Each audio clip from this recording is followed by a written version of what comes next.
الحمد لله وحده والصلاة والسلام على من لا نبي بعده. أما بعد فأعوذ بالله من الشيطان الرجيم. بسم الله الرحمن الرحيم. إلا تنصروه فقد نصره الله إذ أخرجه الذين كفروا ثاني اثنين إذ هما في الغار إذ يقول لصاحبه لا تحزن إن الله معنا فأنزل الله سكينته عليه وأيده بجنود لم تروها وجعل كلمة الذين كفروا السفلى وكلمة الله هي العليا والله عزيز حكيم. وقال تعالى في مقام آخر إن الذين آمنوا وهاجروا وجاهدوا في سبيل الله أولئك يرجون رحمة الله. وقال النبي صلى الله تعالى عليه وسلم المهاجر من هجر الخطايا والذنوب. صدق الله العظيم وصدق رسوله النبي الكريم ونحن على ذلك لمن الشاهدين والشاكرين والحمد لله رب العالمين. اللهم صل على محمد وعلى آل محمد كما صليت على إبراهيم وعلى آل إبراهيم إنك حميد مجيد. اللهم بارك على محمد وعلى آل محمد كما باركت على إبراهيم وعلى آل إبراهيم إنك حميد مجيد. پروانے کو شمع بلبل کو پھول بس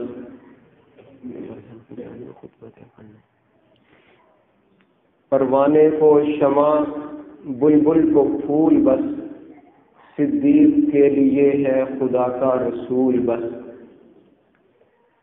لائق صد احترام معزز دوستوں، بزرگوں اور ساتھیوں،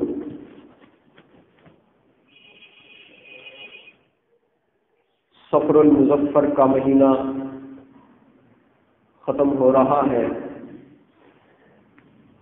اور آپ نے علماء سے سنا ہوگا 28 صفر کی تاریخ وہ تاریخ ہے جس میں رسول اللہ صلی اللہ تعالی علیہ وسلم نے اپنے پیارے مقدس اور محترم ساتھی حضرت ابو بکر صدیق رضی اللہ تعالی عنہ کے ساتھ مکہ سے مدینہ کی جانب سفر ہجرت فرمایا تھا. رسول خدا صلی اللہ تعالی علیہ وسلم نے اپنی زندگی میں 2 بڑے اور عظیم سفر کیے ہیں، جن میں سے ایک کو سفر معراج کہا جاتا ہے اور دوسرے کو سفر ہجرت کہا جاتا ہے. سفر معراج میں اللہ تبارک و تعالی نے اپنے پیارے اور لاڈلے پیغمبر کو آسمانوں کی سیر کرائی، بیت المقدس میں تمام پیغمبروں کی امامت کا تاج آقا کے سر پہ رکھا، جنت اور جہنم کی سیر کرائی گئی، ملکوت اعلیٰ کے مناظر میرے محبوب کو دکھائے گئے. اور اس سفر میں پروردگار عالم نے آقا کے ساتھ بطور رفیق سفر کے، بطور خادم کے، بطور نوکر کے حضرت جبرائیل امین کا انتخاب کیا. حضرت جبرائیل تمام نوریوں کے، تمام فرشتوں کے سردار ہیں. اللہ تبارک و تعالی نے سفر معراج میں جو شخصیت آقا کے ساتھ بھیجی، یہ وہ شخصیت ہے جو سارے فرشتوں کی سردار ہے اور ہجرت کے سفر میں جس ہستی کو اپنے محبوب پیغمبر کے ساتھ اللہ نے روانہ فرمایا، یہ وہ ہے جو نبیوں کے بعد پوری کائنات کا سردار ہے۔ جبرائیل سارے فرشتوں کے سردار ہیں اور معراج میں وہ آقا کی نوکری کر رہے ہیں، اور ابوبکر تمام انسانوں کے، نبیوں کے بعد تمام انسانوں کے سردار اور امام ہیں۔ ہجرت کے سفر میں جناب ابوبکر میرے آقا کی خدمت کر رہے ہیں۔ آج میں ایک دو باتیں ہجرت کے حوالے سے آپ کے سامنے رکھنا چاہتا ہوں۔ 53 سال کے عرصے کے گزر جانے کے بعد جب مکہ میں رسول اللہ صلی اللہ علیہ وسلم کی زندگی تنگ کر دی گئی، میرے آقا صلی اللہ تعالی علیہ وسلم نے اللہ تبارک و تعالیٰ کے حکم سے سارے صحابہ کو اجازت دے دی کہ تم میں سے ہر ایک کو اجازت ہے کہ وہ مکہ چھوڑ کر جہاں جانا چاہے جا سکتا ہے، کیونکہ مکہ میں رہنا اپنی موت کو دعوت دینے کے برابر تھا۔ مکہ میں رہنا اپنا خون گویا بہانے کے مترادف تھا، مکہ میں رہنا تکلیفوں کو دعوت دینے کے مترادف تھا۔ ابو جہل اور ابو لہب کی سرداری میں تمام صحابہ کرام پریشان تھے۔ اللہ کے حکم سے سب نے مختلف اوقات میں ہجرت شروع کی۔ رسول اللہ صلی اللہ تعالی علیہ وسلم نے، آقا علیہ الصلوۃ والسلام نے اللہ کے حکم پر انتظار شروع کیا کہ جس دن میرا خدا مجھے اجازت دے گا میں بھی مکہ چھوڑ کر کسی اور طرف چلا جاؤں گا۔ پھر ایک دن آیا جب اللہ نے حکم دیا کہ اے محبوب، آج کی رات آپ نے اپنے گھر سے باہر نکلنا ہے، اور منظر یہ تھا، ماحول یہ تھا کہ مکہ کے سارے سردار میرے آقا کے گھر کے چاروں طرف ہاتھوں میں ننگی تلواریں لیے ہوئے پہرا دے رہے ہیں کہ آج کچھ بھی ہو جائے مسلمانوں کے نبی کو زندہ نہیں چھوڑنا۔ یہ پروگرام ہے، یہ ان کے عزم ہے، اور یہ عزائم لے کر وہ سب آقا کے دروازے پہ ہیں۔ لیکن وہ کسی نے سچ کہا ہے، جسے اللہ رکھے اسے کون چکھے۔ اللہ نے اپنے محبوب کی طرف پیغام بھیجا، آقا آپ اپنے گھر سے باہر نکلیے، اپنے ہاتھوں میں ایک مٹھی کنکریوں کی لیجئے اور ان کافروں کی طرف پھینک دیجئے۔ محبوب کنکر پھینکنا آپ کا کام ہوگا، اور مٹی کا ایک ایک ذرہ ایک ایک کافر کی آنکھ میں پہنچانا میں پروردگار کا کام۔ رسول اللہ صلی اللہ علیہ وسلم سورہ یاسین کی ابتدائی آیات پڑھتے ہوئے گھر سے باہر نکلے، مٹھی کنکریوں کی پھینکی، وہ سارے آنکھیں مسلتے رہ گئے، رسول اللہ بحفاظت وہاں سے تشریف لے گئے۔ آقا کو حکم دیا اللہ تبارک و تعالیٰ نے کہ آپ ابوبکر کے گھر تشریف لے جائیں، اور ابوبکر کو اپنے ساتھ لے کر مدینہ کی جانب روانہ ہوں۔ یہ بات بھی بڑی عجیب بات ہے، اور اس میں بڑا سبق ہے۔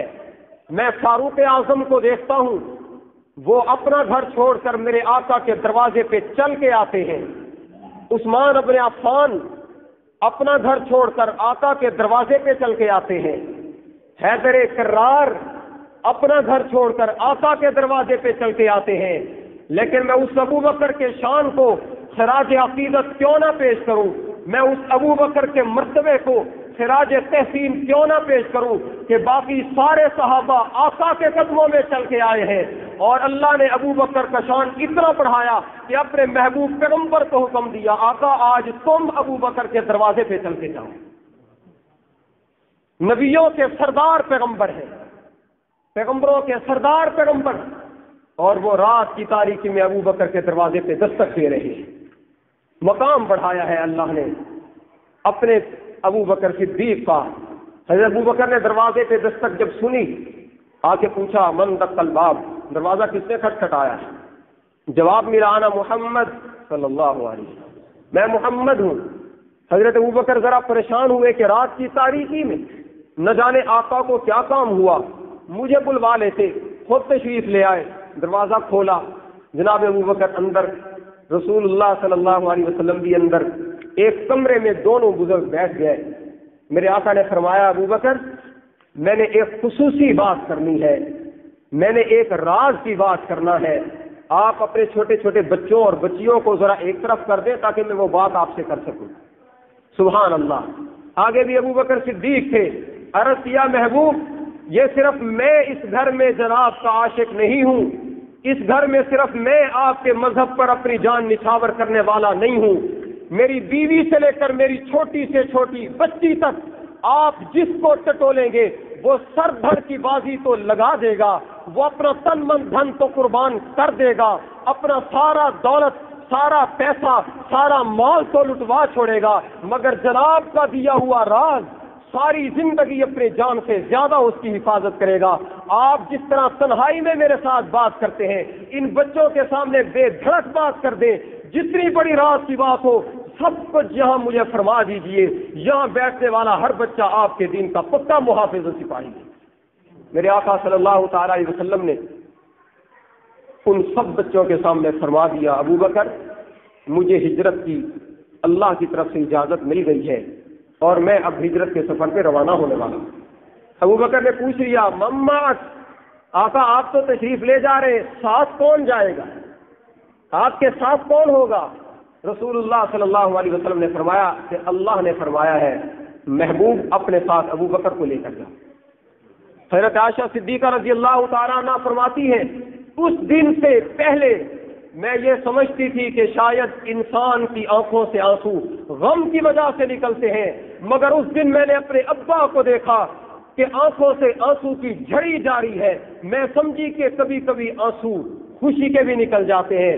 ابو بکر فرمانے لگے، آقا کی رفاقت کی خبر سن کر مجھے اتنا خوشی ہوئی، کائنات کے سارے خزانے جمع کر کے میرے قدموں پہ نچھاور کر دیے جاتے، مجھے اتنا خوشی نہیں تھی جتنا آقا کے ساتھ سفر ہجرت میں خدمت کرنے پر خوشی ہوئی۔ حضرت ابو بکر صدیق رضی اللہ تعالیٰ نے عرض کیا، آقا میں نے ایک اونٹنی اپنے لیے خرید کے رکھی ہوئی ہے اور دوسری اونٹنی جناب کے لیے۔ میرے آقا نے پوچھا، آپ کو کیسے پتا تھا کہ آپ بھی سفر میں میرے ساتھ جائیں گے؟ حضرت ابو بکر نے عرض کیا، مجھے اس نیلی چھت والے پروردگار پہ یقین تھا جس خدا کے دین کی خاطر ہم نے 13 سال یہاں مارے کھائی ہیں، مجھے یقین تھا کہ وہ اپنے محبوب پیغمبر کو مدینہ کی طرف تنہا جانے کا حکم نہیں دیں گے، انشاءاللہ اگر نبوت مدینہ کی طرف جائے گی تو رفاقت ابو بکر کے ہاتھ میں ہوگی، رفاقت کا اعزاز مجھے ملے۔ جناب ابو بکر صدیق رضی اللہ تعالیٰ یہ دونوں بزرگ تیاریوں میں مشغول ہوئے۔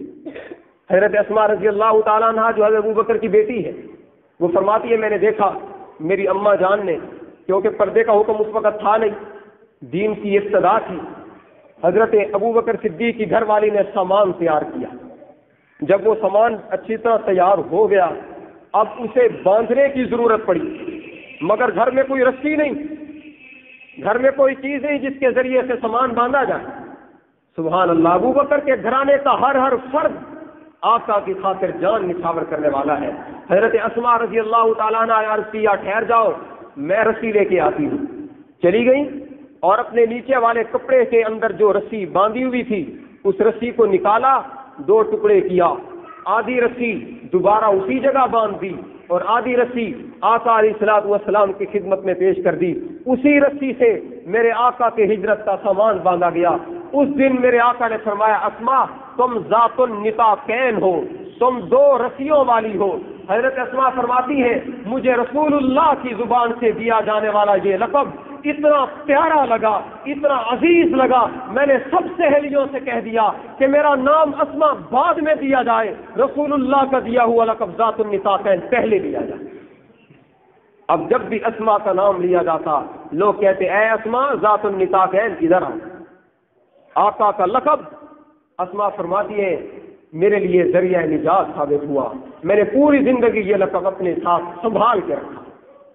رسول اللہ باہر تشریف لے جا رہے ہیں، سفر ہجرت شروع ہے، آقا ساتھ ہے، ابو بکر ساتھ ہے، ایک اور آدمی عبداللہ ابن اریقط جو بطور گائیڈ کے ساتھ ہے، راستہ بتانے کا کام حضرت ابو بکر صدیق رضی اللہ عنہ نے انہی کے سپرد کیا تھا کہ آپ نے ہمیں راستہ بتانا ہے کہ کہاں کہاں سے ہم نے جانا ہے۔ عبداللہ ابن اریقط ساتھ ہے، بچوں کو چپ کرا دو۔ رسول اللہ صلی اللہ علیہ وسلم کا یہ قافلہ رواں دواں ہے، روایات میں آتے ہیں چلتے چلتے میرے آقا صلی اللہ تعالی علیہ وسلم نے ایک پہاڑی کو دیکھا۔ حضرت ابو بکر صدیق رضی اللہ عنہ نے فرمایا، دل کرتا ہے کہ اسی پہاڑی کے اوپر چڑھ جائیں اور اس کے اندر کوئی غار ہوگی، اس غار میں جا کر کچھ دن کے لیے آرام کریں تاکہ مکہ کے اندر جو مخبر پھرتے ہیں، جن کا کام مخبری کرنا ہے، ان سے کچھ دنوں کے لیے ہم چھپ جائیں۔ حضرت ابوبکر صدیق رضی اللہ تعالی عنہ نے بھی اسی رائے کے ساتھ اتحاد کیا، فرمایا ٹھیک ہے غار میں چل کے ذرا آرام کرتے ہیں۔ روایات میں آتے ہیں حضرت ابوبکر اور رسول اللہ صلی اللہ علیہ وسلم غار کی طرف روانہ ہوئے۔ اب ایک تو نیچے زمین پتھریلی اور پھر پہاڑ کی چڑھائی۔ جب رسول اللہ صلی اللہ علیہ وسلم تھوڑا سا چلے، میرے آقا کے قدم جو گلاب کی پھول کی پتیوں سے بھی زیادہ نازک ہیں، تھوڑی دیر چلنے کے بعد ان سے لہو نکلنا شروع ہوا، ان سے خون نکلنا شروع ہوا۔ میرے آقا کے جو پاؤں مبارک، آقا کا جوتا مبارک لہو لہان ہوا۔ ابو بکر یہ منظر کیسے برداشت کر سکتے تھے؟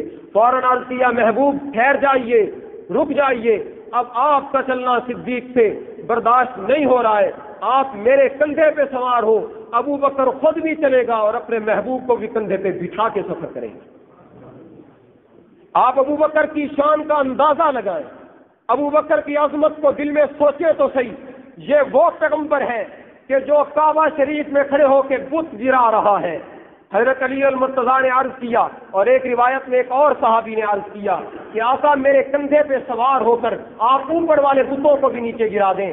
میرے آقا نے فرمایا علی یہ آپ کے بس کا کام نہیں ہے کہ آپ میرا بوجھ اٹھائیں، یہ صرف محمد الرسول اللہ کا بوجھ نہیں ہے، رسالت کا بھی بوجھ ہے، پیغمبری کا بھی بوجھ ہے، نبوت کا بھی بوجھ ہے۔ یہ صرف ابو بکر کا کام تھا کہ اس نے میرا بوجھ اٹھایا تھا، ورنہ تم میں سے کوئی بھی یہ صلاحیت نہیں رکھتا کہ محمد عربی کی رسالت کا بوجھ اٹھائے۔ حضرت ابو بکر صدیق رضی اللہ عنہ نے بوجھ نبوت اٹھایا، بار نبوت اٹھایا اپنے کندھوں پہ۔ کیا منظر ہے! حلیمہ سعدیہ کی سواری مریل سواری ہے، سب سے پیچھے پیچھے چل رہی ہے، سفر نہیں کر سکتی، بالکل کمزور نحیف۔ جب رسول اللہ صلی اللہ علیہ وسلم کو حضرت حلیمہ نے گود میں لیا، سواری پہ بٹھایا، اب وہی سواری جو پہلے چلتی نہیں تھی، اور اب وہی سواری ہے جو رکتی نہیں ہے۔ پہلے جو چلتی نہیں تھی اب وہ رکتی نہیں ہے، پہلے سب سے پیچھے تھی، باقی سب کی گرد و غبار میں چل رہی تھی، اب یہ اتنا آگے ہے کہ باقی ساری سواریاں اس کی گرد میں چل رہی ہیں۔ اس سے ہمیں مسئلہ سمجھ میں آیا، اس سے یہ بات سمجھ میں آئی کہ اگر محمد رسول اللہ حلیمہ سعدیہ کی سواری پہ بیٹھتے ہیں تو وہ لاغر و کمزور سواری شالیمار بن جاتی ہے۔ اگر یہی پیغمبر ام معبد کی بکری پہ ہاتھ پھیر دیتے ہیں تو جس ام معبد کی بکری میں دودھ نہیں ہے اب وہ دودھ سے لبریز ہو جاتی ہے۔ اگر حلیمہ کی سواری آقا کی صحبت کی وجہ سے تیز رفتار ہو سکتی ہے، اگر ام معبد کی بکری آقا سے ہاتھ پھیرنے کی وجہ سے تر و تازہ ہو سکتی ہے، تو جس ابو بکر نے کئی کلومیٹر کا سفر آقا کو کندھے پہ اٹھا کے کیا تھا، آپ اس ابو بکر کی تیز رفتاری کا تو اندازہ کریں کہ ایمان کے میدان میں ابو بکر کتنی تیز رفتاری سے سفر کرتے ہوں گے۔ جا رہے ہیں، چلتے چلتے حضرت ابو بکر نے، آج حجاج کرام وہاں جاتے ہیں غار ثور کا دیدار کرنے کے لیے، اوپر چڑھتے ہیں، راستے میں کتنی جگہ پانی پینا پڑ جاتا ہے، کوئی بوتل پی رہا ہے، کوئی مشروب پی رہا ہے، تھکاوٹ کی وجہ سے برا حال، اور غار ثور کے دھانے پہ پہنچ کے پھر وہاں بوتلیں پی جا رہی ہیں۔ جبکہ ہم نے بوجھ نہیں اٹھایا ہوا ہوتا، ہم نے کوئی بیگ نہیں اٹھایا ہوا ہوتا، ہم نے کپڑے نہیں اٹھائے ہوئے ہوتے، اس کے باوجود بھی نوجوان کا بندہ وہ بھی سفر سے گھبرا کر تھک جاتا ہے۔ آپ اس 51 سال کے بوڑھے کا تصور تو کریں کہ جو چڑھائی پہ چڑھ رہا ہے، زمین بھی پتھریلی زمین ہے، اور صرف ایک بیگ اٹھا کے نہیں چل رہا، بوجھ نبوت اٹھا کے چل رہا ہے۔ اللہ تبارک و تعالی نے اس کو کتنا اعلیٰ مقام دیا، اس کو کتنی طاقت و قوت دی، جس نے پوری کائنات کی پیغمبریوں سے بھی بڑی پیغمبری کا بوجھ اٹھا کر سفر کیا ہے، اور یہ ثابت کیا کہ سارے لوگ مل کر بھی اپنے اندر وہ حوصلہ، وہ ہمت وہ پیدا نہیں کر سکتے ہیں جو اللہ نے اکیلے ابو بکر کو عطا فرمائی۔ غار ثور پہ پہنچے، میں بہت مختصر بات کر رہا ہوں، صرف ایک دو باتیں اس سفر کے حوالے سے عرض کرنا ضروری ہے۔ غار ثور پہ پہنچے، رسول اللہ صلی اللہ علیہ وسلم کو حضرت ابو بکر نے فرمایا، عرض کیا آقا ٹھہر جائیے، ابو بکر پہلے اندر جائے گا. یہ ہزاروں سال پرانا غار، پتہ نہیں اس میں سانپ ہوں گے، بچھو ہوں گے، تکلیف دینے والی چیزیں ہوں گی. میں اندر جاؤں گا، غار صاف کروں گا، جب مکمل تیار ہو جائے گی پھر آپ کو اندر آنے کی میں اجازت دوں گا کہ جو کچھ بھی اندر تکلیف دینے والی کوئی چیز ہو اس کی تکلیف ابو بکر پہ پڑ جائے، میرے محمد کو کچھ نہ ہو صلی اللہ علیہ وسلم. حضرت ابو بکر صدیق رضی اللہ عنہ اندر تشریف لے گئے، صفائی کی ہے.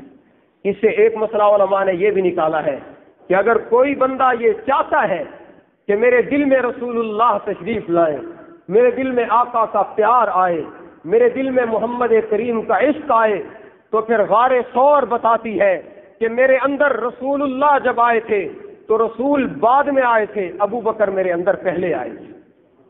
آج بھی اگر کوئی عشق رسالت کو اپنے دل میں جگہ دینا چاہتا ہے، محمد رسول اللہ کے پیار کو اپنے سینے میں بسانا چاہتا ہے، اسے چاہیے پہلے ابو بکر کو اپنے دل میں بٹھائے، پہلے ابو بکر کا پیار اپنے سینے میں لائے، پہلے ابو بکر کی محبت سے اپنے سینے کو منور کرے. ابو بکر کا پیار ہمارے دل میں آئے گا، دل کی کدورتیں ختم ہوگی، دل کی غلاظتیں ختم ہوگی، دل کی آلودگیاں مٹ جائیں گی، دل کی تاریکیاں ختم ہو جائیں گی، دل کی ظلمات دھل جائیں گی. اس کے بعد جب یہ دل منور ہوگا، معطر ہوگا، معمر ہوگا، پھر یہ دل اس لائق ہے کہ اس کے دل میں محمد رسول اللہ کی محبت ہے. اگر غار میں آقا ابو بکر کے بغیر نہیں جا سکتے تو تیرے اور میرے سینے میں بھی محمد کی محبت ابو بکر سے پہلے نہیں آ سکتی.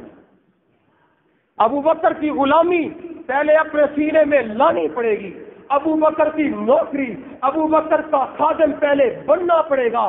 جب ہم صحیح معنوں میں ابو بکر عمر کے نوکر بن گئے پھر امید ہے کہ رسول اللہ بھی میرے سینے میں، میرے دل میں ضرور تشریف لائیں گے. کیوں کہ آقا اسی سینے میں جاتے ہیں جو غلاظتوں سے پاک ہو، اور جب تک یہ سینہ غلاظتوں سے پاک نہیں ہوگا میرے آقا کیسے تشریف لا سکتے. حضرت ابو بکر نے اندر جا کر مختلف جگہ صاف کی، سوراخ تھے، خطرہ تھا کہ کہیں سانپ اور بچھو انہیں سوراخوں میں نہ ہو. ابو بکر صدیق رضی اللہ تعالی نے اپنی پگڑی اتاری، پگڑی کے ٹکڑے کیے، مختلف ٹکڑے روایات کے مطابق ایک ایک سوراخ پر دیتے گئے، ایک سوراخ باقی بچا. وہاں حضرت ابو بکر صدیق نے اپنی ایڑی رکھ دی اور پھر رسول اللہ کو آواز دی، محبوب اندر تشریف لائیے. رسول اللہ اندر تشریف لائے. حضرت ابو بکر صدیق رضی اللہ تعالیٰ بیٹھے ہیں. آقا نے فرمایا تم بیٹھ کیوں گئے، مجھ سے پہلے کیسے بیٹھ گئے؟ ابو بکر صدیق رضی اللہ نے جواب دیا، حضرت آپ کی پہرے داری کر رہا ہوں، آپ کی گن مینی کر رہا ہوں، آپ کے باڈی گارڈ ہونے کی حیثیت سے بیٹھا ہوں.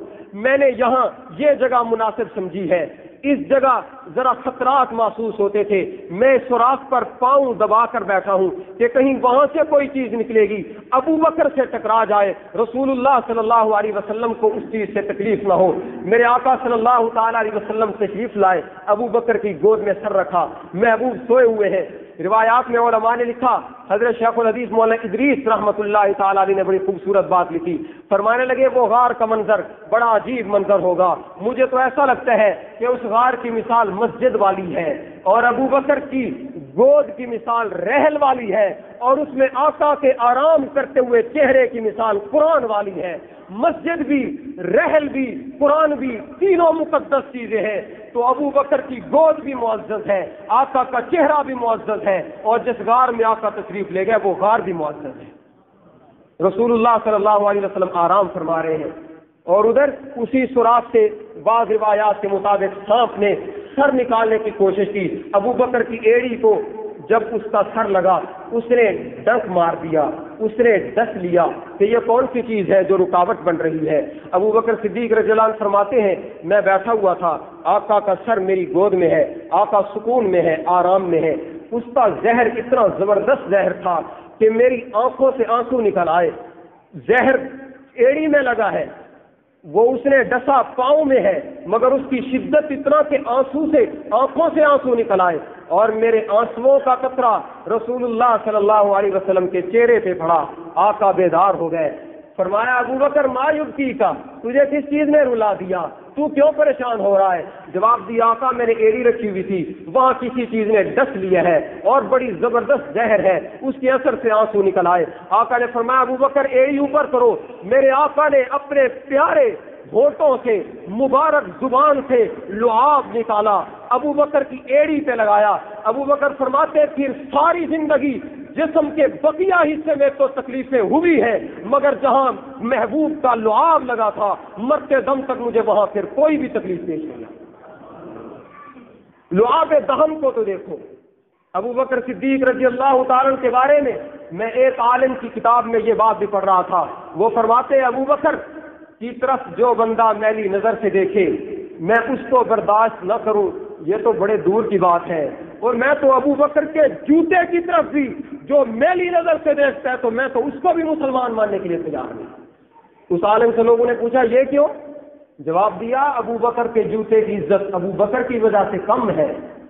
ابو بکر کا جوتا میری آنکھوں کی ٹھنڈک اس لیے ہے کہ یہ جوتا وہ جوتا ہے کہ جس جوتے پر میرے آقا کے لعاب کا 100واں حصہ تو کم از کم لگا ہوگا۔ آقا نے جب ایڑی کو لعاب لگایا ہوگا، ابو بکر نے پھر بعد میں وہ جوتا پہنا ہوگا، اس جوتے کو اس لعاب کا کچھ نہ کچھ حصہ تو لگ گیا، بس اسی حصے کی وجہ سے وہ جوتا بھی میرے لیے ایمان کا حصہ ہے۔ اس کی طرف میلی نظر سے دیکھنے والا میں بھی اسے اچھا نہیں سمجھتا ہوں۔ ایک اور آدمی حضرت عبداللہ بن مبارک رضی اللہ رحمۃ اللہ تعالی علیہ کے پاس آیا اور آ کر پوچھتے ہیں جی بتائیے عمر بن عبد العزیز کا مقام زیادہ ہے یا معاویہ ابن ابی سفیان کا مقام زیادہ ہے؟ حضرت عبداللہ بن مبارک نے فرمایا بیوقوف، تو نے یہ کیسی بات کر دی؟ تو نے عمر بن عبد العزیز کو معاویہ ابن ابی سفیان کے برابر کھڑا کر دیا۔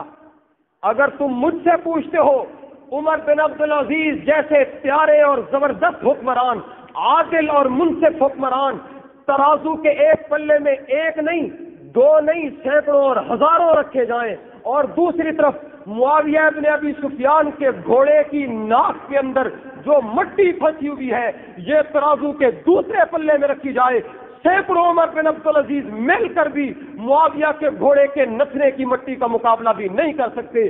کیوں کہ ان کے گھوڑے کی ناک میں آنے والی مٹی یہ وہ ہے کہ جو گھوڑا حضرت معاویہ جنگ میں لے گئے اس جنگ میں آقا بھی ساتھ ہے، آقا بھی جنگ میں سانس لے رہے ہیں، گھوڑا بھی سانس لے رہا ہے۔ اب اس گھوڑے کے سانس میں آقا کے سانس کا کروڑواں حصہ تو کم از کم شامل ہو جائے گا۔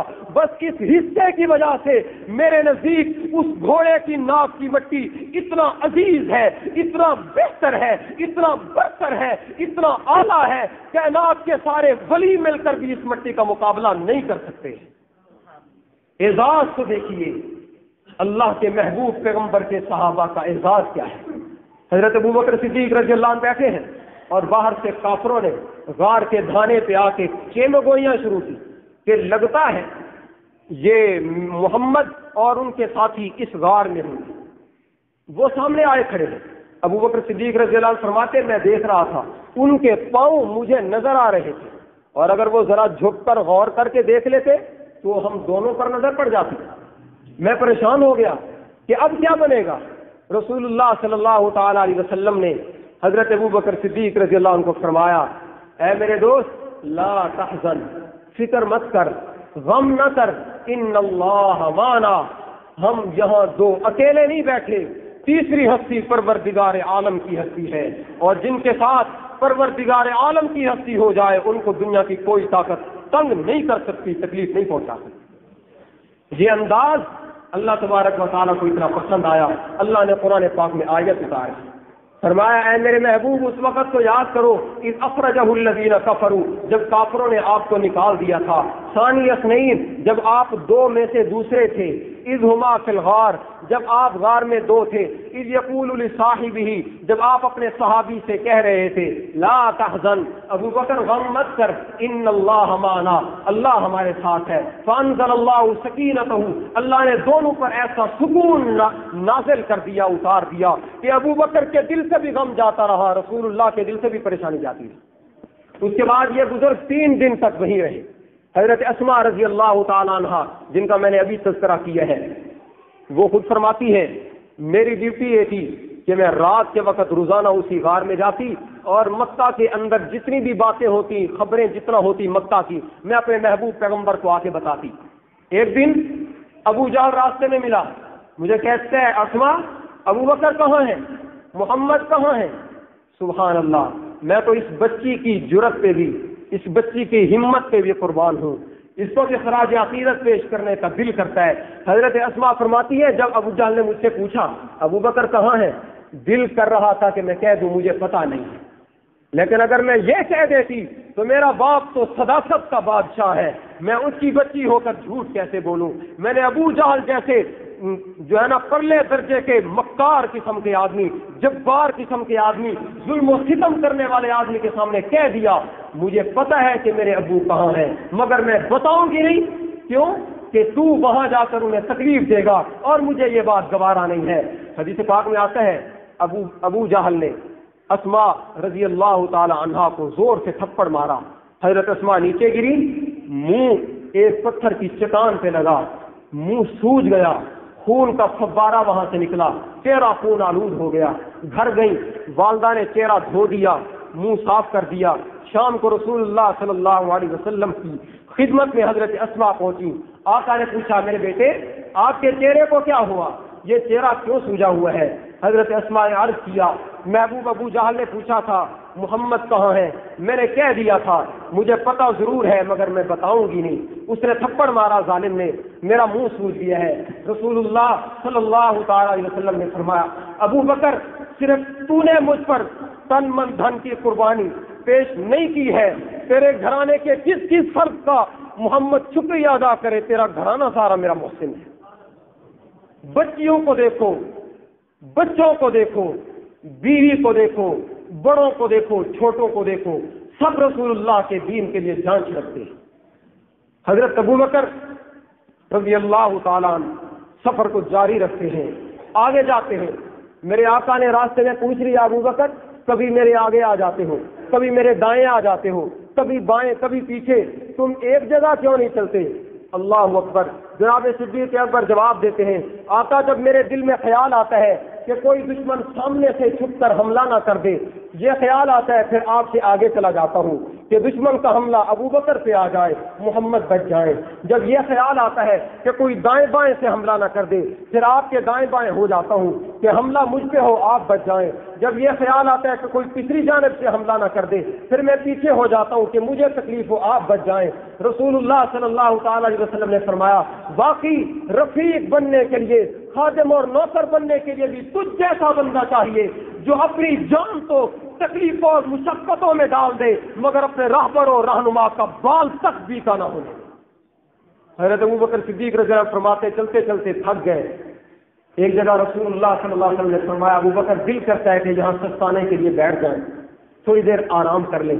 اتر گئے، حضرت ابو بکر کو رسول اللہ نے فرمایا جاؤ کہیں سے پتہ کرو، اگر کوئی پانی مل جائے، کوئی دودھ مل جائے، مجھے پیاس ستا رہی ہے۔ حضرت ابوبکر صدیق رضی اللہ عنہ نے آقا کو کپڑا بچھا دیا، ایک چٹان کے سائے میں بچھا دیا، چل چلاتی دھوپ ہے، لو چل رہی ہے، سورج اوپر سے شعلے برسا رہا ہے، اور ابوبکر صدیق نوجوان بھی نہیں ہے، 51 سال کا بوڑھا پانی کی تلاش میں مارا مارا پھر رہا ہے۔ ابوبکر صدیق ایک بکریوں کے چرواہے کے پاس پہنچے اور کہا کہ اے بکریوں کے چرواہے کیا دودھ مل جائے گا؟ اس نے کہا جی بالکل ملے گا، یہ برتن ہے، یہ بکریاں ہیں، جس بکری کا دودھ دوہنا ہے دو لو پی لو۔ ابوبکر نے فرمایا نہیں، میں نے ایک دوست کے لیے بھی لے کر جانا ہے۔ چرواہا کہنے لگا آپ بھی پی لو، دوست کے لیے بھی لے جاؤ، اجازت ہے۔ حضرت ابوبکر نے ایک برتن میں دودھ دوہا، اس کے اندر تھوڑا سا پانی شامل کیا تاکہ دودھ ٹھنڈا ہو جائے، اس کے بعد لے کر جانے لگے۔ چرواہے نے کہا جناب آپ پہلے پی لیں پھر اپنے دوست کے لیے بھی لے جائیں۔ جناب ابوبکر نے فرما دیا اے بکریوں کے چرواہے، یہ عشق و محبت کے راستے ہیں، یہ پیار کی باتیں ہیں، تجھے معلوم نہیں ابوبکر جس رہنما کا نوکر ہے، جس راہبر کا مرید ہے، اس کو دودھ پلائے بغیر ایک قطرہ بھی اپنے گلے سے نیچے اتارنا حرام سمجھتا ہے۔ حضرت ابوبکر وہاں سے دودھ لے کر روانہ ہوئے۔ بخاری شریف میں یہ الفاظ پڑھ رہا تھا، ابوبکر جب دودھ لے کر پہنچتے ہیں رسول اللہ کو پیش کرتے ہیں، ابوبکر نے فرمایا فشرب رسول اللہ صلی اللہ تعالی علیہ وسلم، میرے آقا دودھ پیتے جاتے تھے اور پیاس ابوبکر کی بجھ رہی، دودھ آقا پی رہے ہیں، پانی آقا پی رہے ہیں اور پیاس ابوبکر کی بجھ رہی۔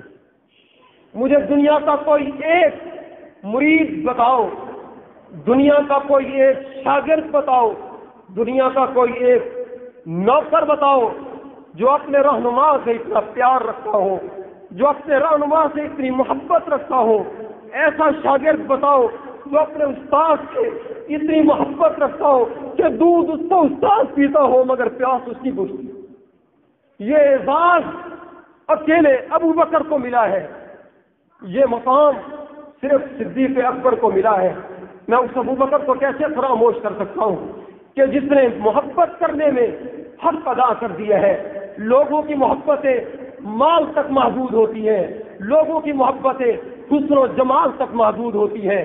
لوگ لڑکیوں سے پیار کرتے ہیں، لوگ لڑکوں سے محبت کرتے ہیں. جب حسن و جمال ختم ہو جائے محبتیں ختم ہو جاتی ہیں.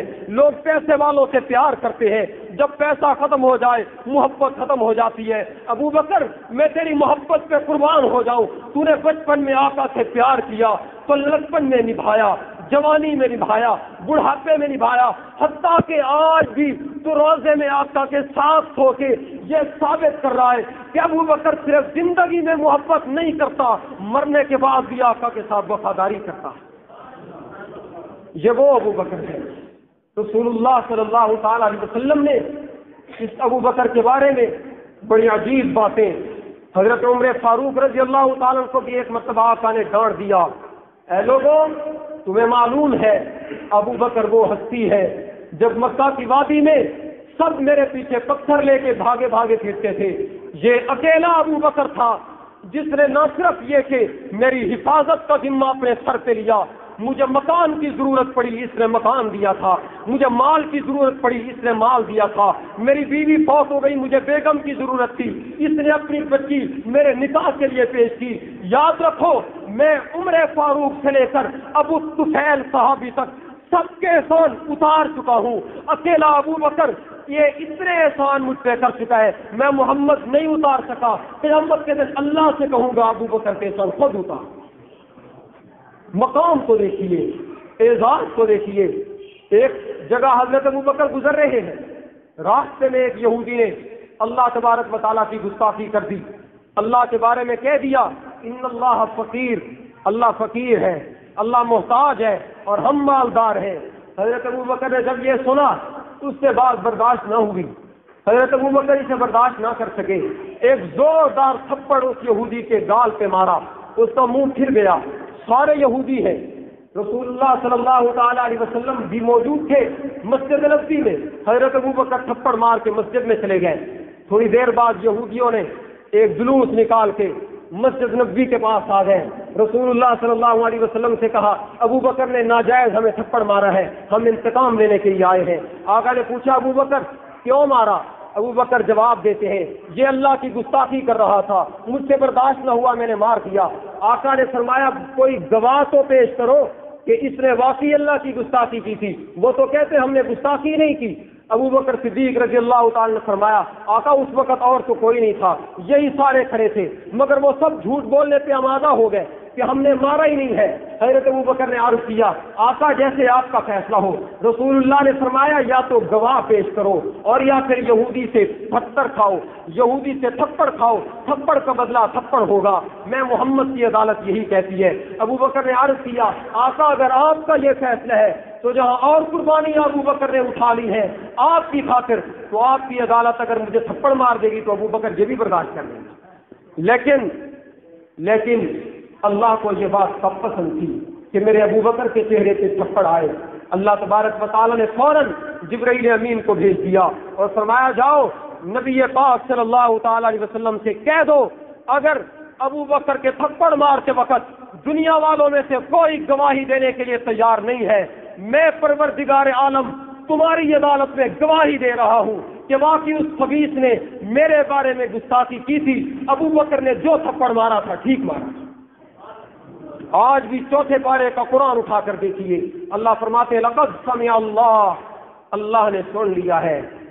لقد سمع اللہ قول الذین قالوا، میں نے ان لوگوں کی بات خود سنی ہے جنہوں نے کہا تھا ان اللہ فقیر ونحن اغنیاء، کہ اللہ فقیر ہے ہم مالدار ہیں. رسول اللہ نے فرمایا بھاگ جاؤ. اب ابو بکر کی گواہی تم دینے کے لیے تیار نہیں تھے، پروردگار عالم نے گواہی پیش کر دی. یوسف علیہ السلام کی گواہی کے لیے اللہ بچے کو بلواتے ہیں. حضرت عیسیٰ کی اماں پر تہمت لگتی ہے، وہاں بھی اللہ بچے کو جو جھولا جھول رہا ہے اسی کو بلواتے ہیں کہ تم اپنے اماں کے بارے میں صفائی پیش کرو. لیکن جناب ابو بکر صدیق رضی اللہ تعالیٰ کا مقام دیکھو، ابو بکر کے گھرانے کا مقام دیکھو. ابو بکر پہ تہمت لگتی ہے، ابو بکر پہ حرف آتا ہے تب بھی اللہ بولتے ہیں، اور ابو بکر کی بیٹی عائشہ پہ تہمت لگتی ہے تب بھی قرآن پاک میں اللہ بولتے ہیں. یہ اعزاز ابو بکر صدیق رضی اللہ تعالیٰ کو نصیب ہوا ہے. اور ایک اور موقع پر میں یہ بات عرض کر کے اجازت چاہوں گا. رسول اللہ صلی اللہ تعالیٰ علیہ وسلم ایک جنگ پہ تشریف لے گئے. اس جنگ پہ ایک اور صحابی حضرت مالک بن سنان رضی اللہ تعالیٰ نئے مسلمان ہوئے تھے، وہ بھی اسی جنگ پہ تشریف لے گئے. نئے مسلمان ہوئے ہیں، اللہ تبارک و تعالیٰ کی قدرت، میدان جنگ میں لڑتے لڑتے شہید ہو گئے.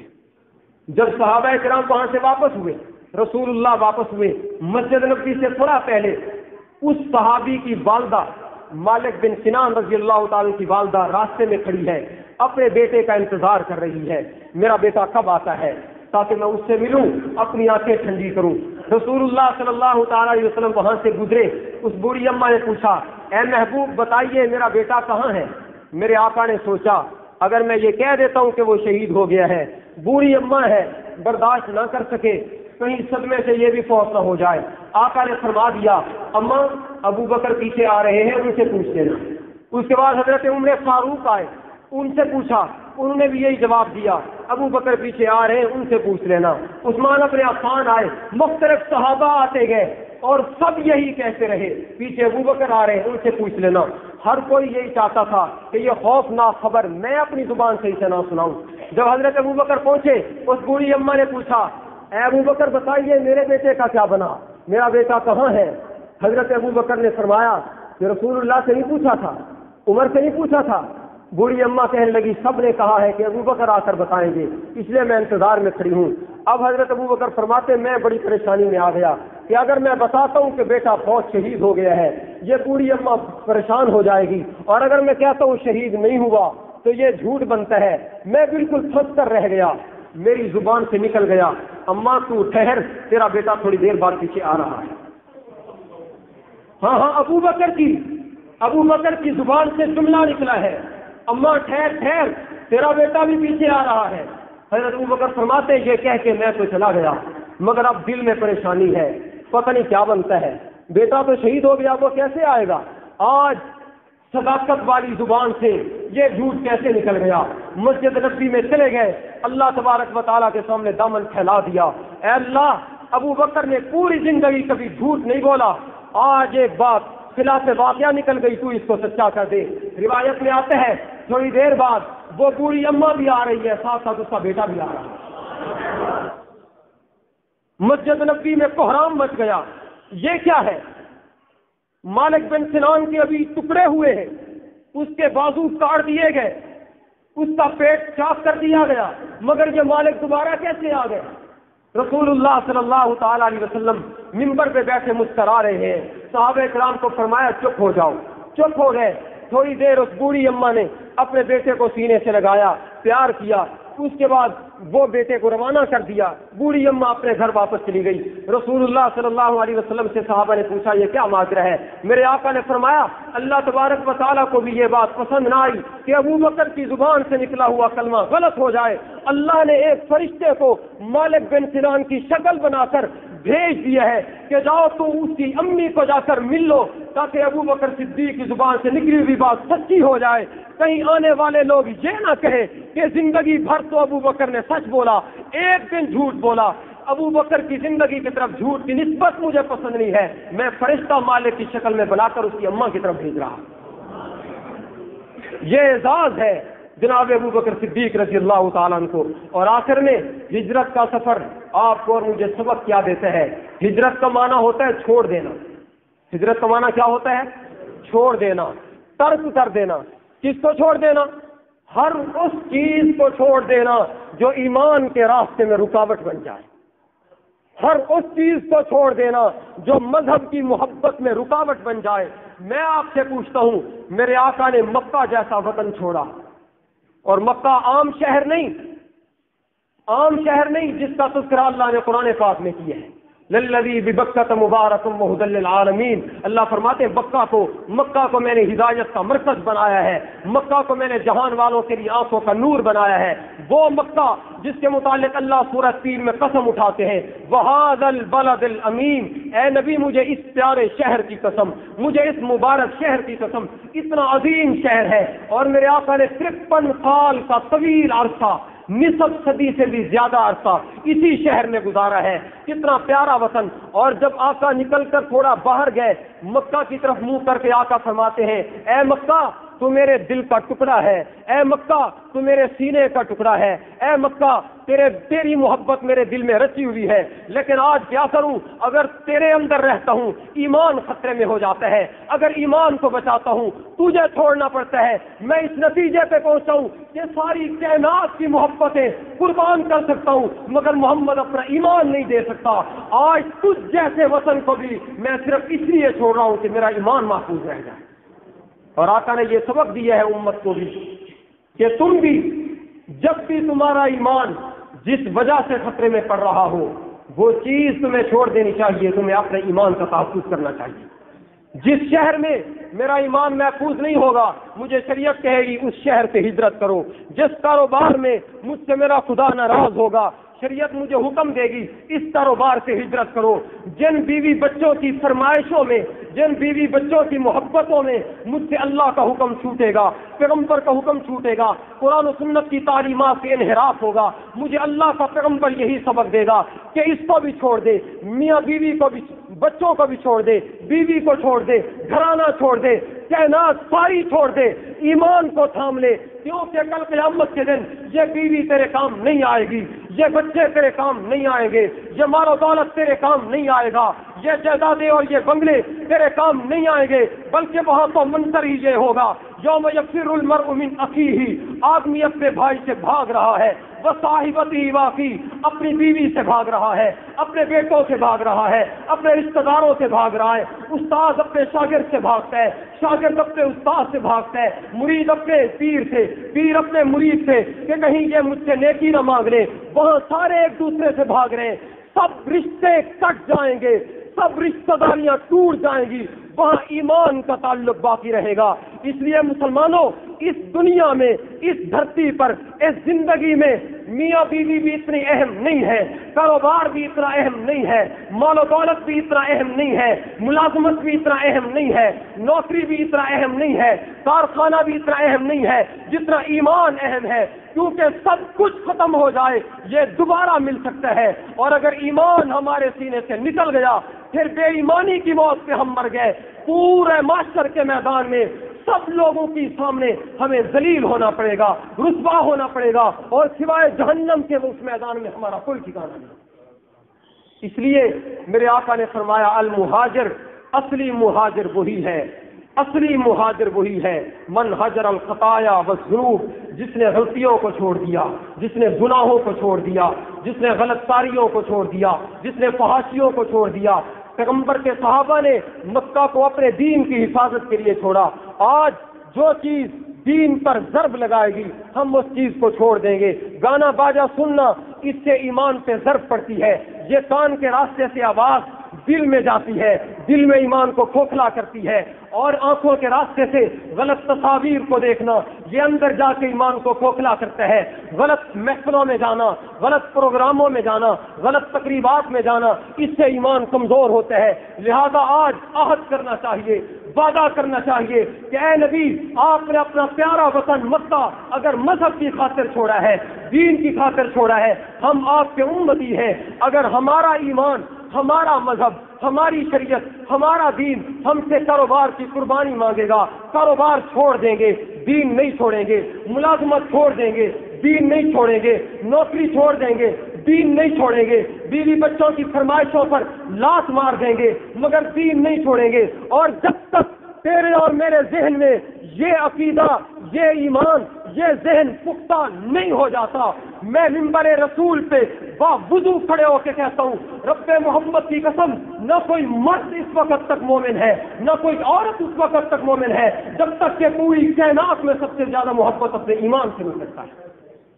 میرے آقا نے خود فرمایا لا یومن، لا یومن، یہ دل پہ لکھ کے جاؤ، پتھر کی لکیر سمجھ کے جاؤ۔ میرے آقا فرماتے لا یومن، تم میں سے کوئی بندہ مومن نہیں، بوڑھا ہے وہ بھی مومن نہیں، جوان ہے وہ بھی مومن نہیں، بچہ اور لڑکا ہے وہ بھی مومن نہیں، مرد و عورت ہے وہ بھی مومن نہیں، کالا گورا ہے وہ مومن نہیں، مالک و نوکر و سردار ہے وہ مومن نہیں۔ آقا سب مومن ہیں۔ محبوب فرماتے حتی اکون احب الیہ من والدہ وولدہ والناس اجمعین، جب تک کہ میں محمد اس کے دل میں پوری کائنات کی محبتوں سے زیادہ محبوب نہ بن جاؤں، جب تک کہ وہ مجھ سے پوری کائنات سے بڑھ کر محبت نہیں کرے گا، اس وقت تک نہ کوئی مرد مومن ہو سکتا ہے نہ کوئی عورت مومن ہو سکتی ہے۔ اور آج گانے باجے سے زیادہ میں محبت کرتا ہوں، اپنے نبی سے بھی زیادہ محبت کرتا ہوں۔ آقا فرماتے الغنا رقیۃ الزنا، گانا باجا زنا کا منتر ہے، زنا کا دروازہ ہے۔ آقا فرماتے الغنا ينبت النفاق فی القلب، گانا باجا دل میں منافقت پیدا کرتا ہے۔ آقا فرماتے میں گانا بجانے کی چیزیں توڑنے کے لیے آیا ہوں، محبوب کا فرمان یہ کہتا ہے۔ اور آج مسلمان کہیں کال کرتا ہے تب بھی میوزک سنتا ہے، کہیں سے کال وصول کرتا ہے تب بھی میوزک سنتا ہے۔ کھانا بھی اس وقت تک میرا ہضم نہیں ہوتا جب تک کہ شام کو خبروں کے بہانے ٹی وی اسکرین پر میں اللہ کی ناراضگی والے پروگرام نہ دیکھوں۔ میں اپنی صبح کا بھی اس وقت تک آغاز نہیں کرتا جب تک کہ ٹی وی آن کر کے، کیبل آن کر کے میں اس قسم کی فوج پروگرام نہیں دیکھتا ہوں۔ میرے دوستوں، میرے عزیز نوجوانوں، یہ بات میسج کے طور پر میں آپ کو پیغام کے طور پر دینا چاہتا ہوں۔ معاشر کے میدان میں کوئی نہ کہے کہ رسول اللہ کا پیغام مولویوں نے ہمیں بتایا نہیں تھا، آقا کا پیغام ہمیں پہنچایا نہیں تھا۔ میں اپنی ذمہ داری اتار رہا ہوں، میں اپنے کندھوں سے یہ بوجھ اتار رہا ہوں، میں اپنے پیغمبر کا فرمان آپ کی جھولی میں ڈال رہا ہوں۔ محبوب نے فرمایا ہے گانا باجا منافقت پیدا کرتا ہے۔ آقا فرماتے ہیں گانا باجا زنا کا منتر ہے۔ آقا فرماتے ہیں جس نے کسی عورت کی طرف نظر بھر کے دیکھا، عورت نے مرد کی طرف نظر بھر کے دیکھا، میرے آقا فرماتے لعن اللہ الناظر والمنظور الیہا، میرے اللہ نے دیکھنے والے پر بھی لعنت کی، جس عورت کی طرف دیکھا گیا اس پر بھی لعنت کی۔ میرے آقا نے فرمایا النظرۃ سام مسموم من سہام ابلیس، بد نظری شیطان کے تیروں میں سے ایک تیر ہے۔ چاہے تصویر کو دیکھا جائے، چاہے عورت کو دیکھا جائے، چاہے اپنی کزن کو دیکھا جائے، چچا کی بیٹی کو دیکھا جائے، ماموں کی بیٹی کو دیکھا جائے، یہ پردہ لازمی ہے۔ پردہ عورت کی روح سے بھی زیادہ ضروری ہے۔ چادر اور چار دیواری عورت کا زیور ہے۔ اگر آپ اور میں ان باتوں پہ عمل نہیں کریں گے، کل قیامت کے دن اللہ کہیں گے تمہیں پیغام پہنچ چکا تھا، تمہیں میسج مل چکا تھا، رسول اللہ کے فرمان پہنچ چکے تھے، اب اگر بھی تم نے عمل نہ کیا تو پھر معاشر کے میدان میں جو سزائیں اب تمہیں دی جائیں گی تو پھر ان کی ذمہ داری تم پر عائد ہوتی ہے۔ میں نے بھی قرآن میں بتایا، میرے محبوب پیغمبر نے اپنے فرمان میں بتایا، مسلمانوں اپنی زندگی کو تبدیل کرو، اپنے گھروں میں تبدیلی لاؤ۔